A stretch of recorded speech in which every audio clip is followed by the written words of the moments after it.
Hello, everybody. Thank you so much for joining us. And thank you so much to Dr. Saeed Daneshmand for being our guest on this very special webinar. Thank you so much for joining us My and pleasure. lending your expertise to this discussion. We really appreciate it. Absolutely. No, my pleasure. It's great to be with you, and it's really an honor and a privilege to help intended parents in their journeys to creating their families. So thank you. So one of the, I love reading the kind of the bio that we send out with all of our webinars. And one of the things, I mean, we have done so much work together, yourselves at SDFC and at Family Source Consultants. But as I was reading the bio, one of the things that struck me was that in 2018, you worked with families from over 40 countries alone in just that 1 year. So you are really the expert at international surrogacy.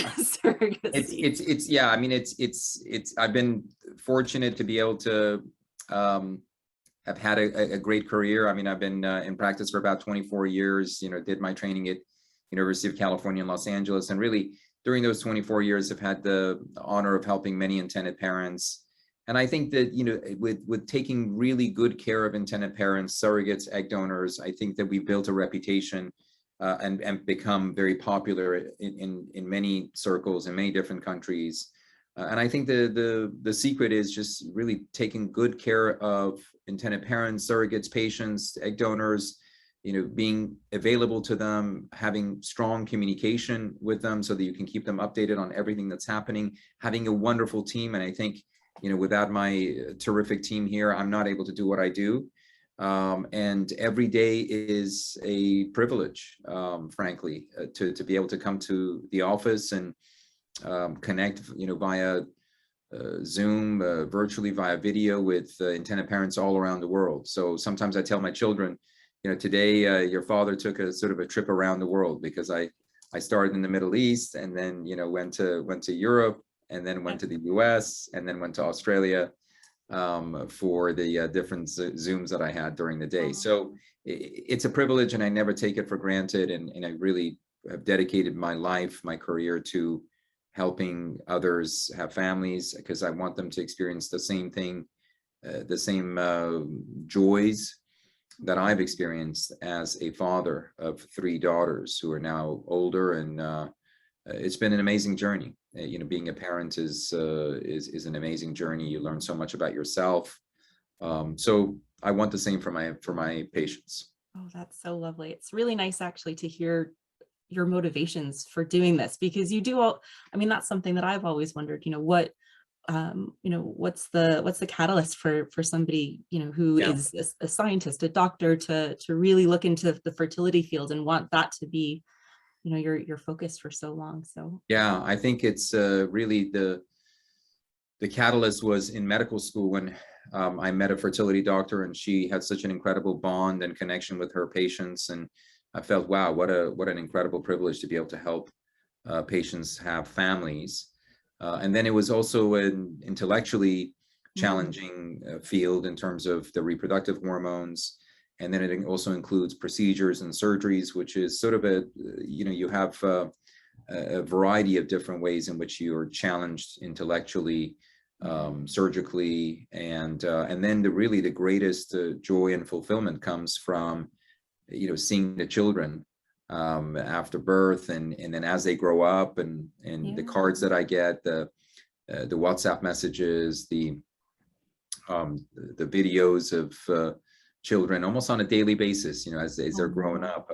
Just yesterday, our parents from Spain had sent a video of their daughter, and who's now 6 months. So those are the moments that inspire you and want to make you work hard every day.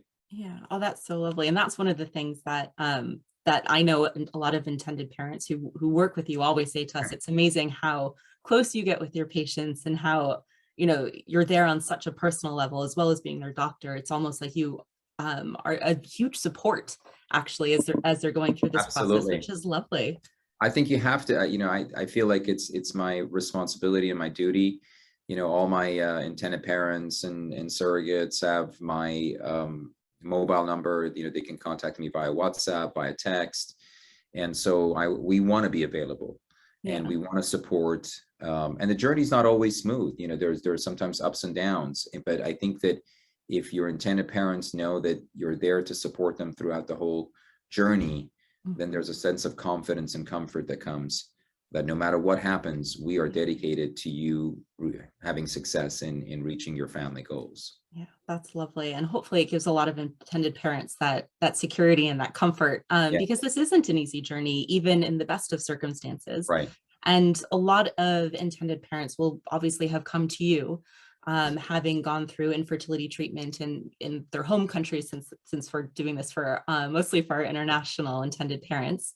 What would you say, or what do you say to those intended parents who have been through really significantly difficult experiences about their potential journey as intended parents and going into surrogacy with you as their doctor? What advice would you give them? I mean, the advice that I give them, this is a sort of can be a longer journey. You have to be dedicated to success. You know, Mhm. I always tell intended parents, you know, success is our purpose. You know, we're a team. We're your team, and you are part of the team, and we're all going to work together in order to achieve your goal of building a family. And so we want you to trust us. We will support you, and we will put everything in place for you to have success. And yes, you know, there are times when you know, we are not successful on a first try. And that's okay, as long as you're there for the intended parents, for the surrogates, explaining to them as to why it wasn't successful and what we're going to do differently in order to achieve success. So again, it's about communication, it's about support, it's about feeling that we are their team and we're dedicated to their goal. Rarely has it happened that we haven't achieved success one way or the other. It's rare, because if we don't find one way, we're going to find another way. So we will exhaust every means necessary to help them have their family. And we're just, if you make that your goal and success your purpose, and you're dedicated to your intended parents and to your surrogates, then success will happen. I've always felt, ever since I you know, was much younger, that if you work hard enough and if you dedicate yourself to your goals, you'll be able to achieve them. Yeah. Now, sometimes failure is part of success, Mhm. and it's just one step closer to it. So that's what I would tell intended parents, is that have confidence in us, and know that we're part of your team, and we're going to get you there.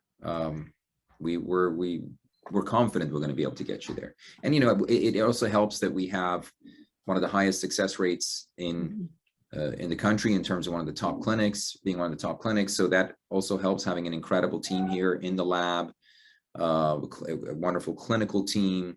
That all combined, and of course the dedication to our patients and intended parents, really translates into having one of the highest success rates in the United States. In fact, if you go to the CDC website and take a look at our 2020 live birth rates, these are live birth rates with the help of an egg donor and surrogate, you'll see it, that we're right there at the top.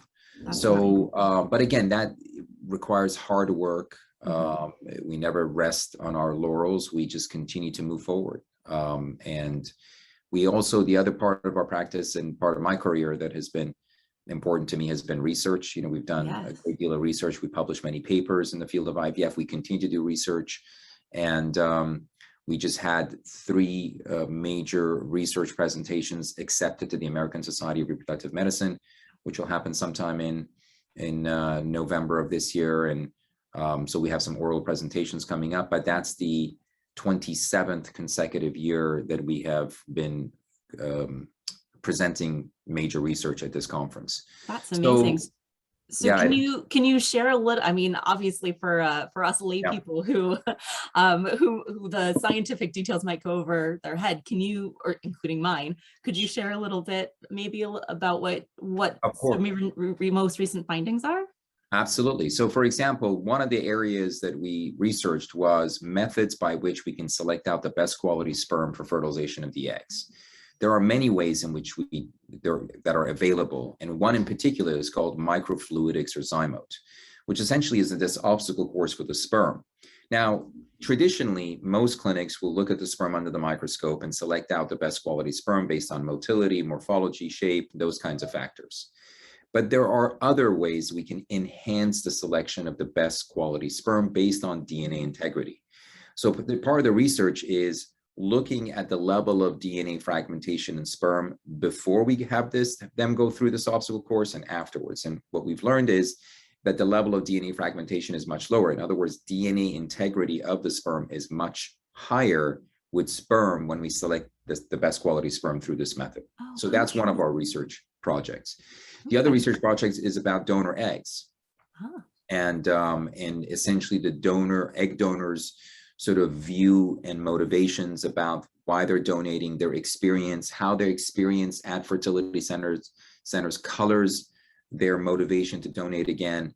And that's a wonderful research project that we did combined with one of my colleagues at the University of Alabama.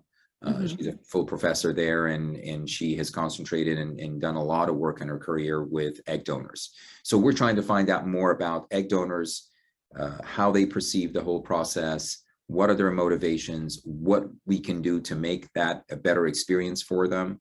So that's another research project. And a third research project, which is also an oral presentation, is on genetics, on the importance of genetic counseling, on the importance of looking at genetic history, genetic family history, whether it's an egg donor, the sperm provider, the egg provider. We're looking at their genetic history, family history, and how important that is in identifying sometimes genetic illnesses, which we can then test for in the embryos. So those are the three projects that we're going to be presenting at the American Society of Reproductive Medicine. And before the presentation, we will actually have published it in regards to just the abstract will be published online. So all intended parents and everyone will have a chance to be able to take a look at it. Gosh, that's incredible. I do not know how you and your team have time to do all these incredible research projects, plus help all of these intended parents all over the world. We have long hours here in the office. So we typically start around 7 o'clock, and we don't usually end until about 8 or 9 o'clock at night. Oh my goodness. Yeah. That is impressive. So we are going to take a couple of questions from participants. So anybody who's watching this live, if you do have a question, pop it in. But I actually have a few questions myself, Dr. Daneshmand, if that's okay. So obviously this is focused towards international intended parents. Sure. Is there and you were talking about quality of sperm, everything. Is that something that intended parents internationally should consider if they're thinking about doing part of their cycle or providing sperm overseas versus coming to the US? Is there a difference in, eventual quality and success rate? Is that something you could briefly address? That's a terrific question, actually. And it's interesting because we did a research study this year. And what we did was we looked at the live birth rates during the time when we had frozen sperm with our colleagues in Europe and in other centers. And then we also looked at live birth rates when we had frozen the sperm here, and there was no statistical difference. And so we have selected our colleagues based on their reputation, experience, caliber of their experience, of their skills. And it looks like there's no statistical difference whether intended parents freeze their sperm in Europe with our colleagues to make it easier for them. That way they don't have to travel all the way to the United States versus if we freeze right here. Now, of course, the additional advantage of freezing here is just the intended parents get to meet the team that's taking care of them. They get to tour the lab. And of course, San Diego, California is not a bad place to visit. No, not at all. You get to experience, the ocean and the lovely coastal sort of city that San Diego is. But statistically speaking, no difference. And we have really handpicked some great centers in Europe for our intended parents where they can freeze their sperm, do their FDA testing. And then, of course, we also send them the genetic test kits, saliva test kits, so we can analyze their genetics, especially the recessive mutations, and then make sure that they have compatibility with their egg donor. Okay, no, that's really good to know. And is it the same if intended parents are shipping embryos as well, or is that quality difference only, or is that difference in quality, or that lack of difference in quality, Yeah. only in sperm? Well, right now, when you look at embryos that are frozen in Europe, it all depends on which center they're frozen, the quality of the embryos. So oftentimes, if intended parents want to freeze embryos in Europe, there are some restrictions in terms of the FDA and other parameters. So our preference is, and the success rates are going to be higher if we create the embryos here in the US at our clinic. Having said that, there are some many intended parents that we've shared, Jessica, where the embryos are already created. And so what we do is we contact the lab in which they were created. We look at the quality, we look at the method of freezing, and then we discuss that with our intended parents in terms of, okay, what is going to be the success rate if we thaw this embryo and transfer it here in the US? So in terms of frozen embryos, it really depends on the situation, the lab, the center, their experience. And so that we gain information in regards to the quality of the embryos, if images are available. In fact, some of the papers that we've written have been on classification of embryos based on cell structure, cell quality. So we want to take a look at the image of the embryos. That way we can predict the rate of live birth, the rate of success with review of those images. Okay. That's really good to know. So actually, we do have a question from a participant. Thank you so much for submitting this. And please, anybody else who's watching it, feel free to submit your questions for Dr. Daneshmand as well. So this one actually feeds into what we were just talking about. The question is, how much time does an international intended parent need to plan on being in California for the whole process? So how many trips should they plan? So for international intended parents, it depends on whether they're going through an IVF cycle. If it's a heterosexual couple who's going through IVF with their own eggs, then typically we want them to be here for anywhere between 10 to 14 days. So for the duration of the IVF stimulation, if intended fathers are coming here just to freeze sperm, we only need them here 1 day for the freezing of the sperm and the FDA testing, and then meeting the team here. So it depends on the type of treatment that they're undergoing. Okay. And can any of the IVF process take place virtually, or I guess internationally? So for example, if an intended mother is preparing, is trying to use her own eggs, can she do some of her cycle internationally and then? Absolutely, yes. We have colleagues around the world, and so we can do the monitoring for the IVF, let's say, for example, for the first half of the monitoring. So the IVF cycle is roughly around 2 weeks. For the first 7-8 days, they can monitor locally at a fertility center where they live, and then they come here for the second week for the culmination of treatment and for the egg retrieval. Okay, no, that's very good. It's very handy. I mean, although I'm sure a lot of intended parents would like to be in California for longer. I know I certainly would be. I know, there's some advantages. Yeah, definitely. So one of the things that you have mentioned in your previous answers is the FDA process. Now, would you be able to just explain that a little bit more for international intended parents? Sure. In order to transfer an embryo to a surrogate, both the egg provider and the sperm provider have to undergo infectious disease testing, testing for things like infections like hepatitis B, hepatitis C. And this infectious disease testing has to be run at an FDA registered lab. There are some FDA registered labs in Europe, and again, those are with colleagues that we work with. And then for other intended parents, what we do is we send test kits, the FDA test kits, and their primary care providers can use those test kits then to send to a US FDA registered lab. So that's a regulation from the Food and Drug Administration here in the US that the infectious disease testing has to be done before an embryo can be transferred. Now, typically that infectious disease testing is done within 30 days of the time of egg retrieval, and then within 7 days of the sperm collection. So typically, for example, for intended parents who are freezing sperm in Europe, when we freeze the sperm, at the same time, we do the FDA testing as well. So meaning that their blood is drawn, urine is drawn for those infections, and then the urine and blood are sent to an FDA registered lab for analysis.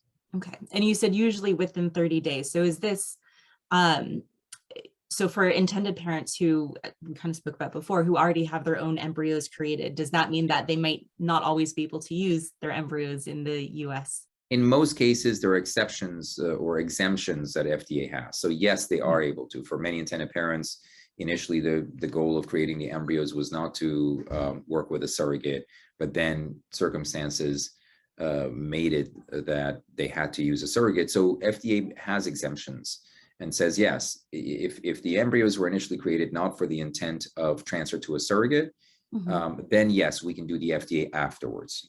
So there are exceptions to those rules that we can identify. Okay, fantastic. Yeah. Right. Does anybody else who's listening live have a question? Please submit it, because we are nearly finished with our webinar. Dr. Daneshmand obviously has, who would you be speaking? What continent would you be speaking with after this? Well, in the I love afternoon, how you travel all around the world without jet lag. in the afternoons, typically I have, many patients in Australia, New Zealand, and in some of the other countries that I do consultations with, and then also US as well. I have That's true. many intended parents in the US, and so, but no, it's really a privilege and an honor to be able to help intended parents in their journeys to creating their families.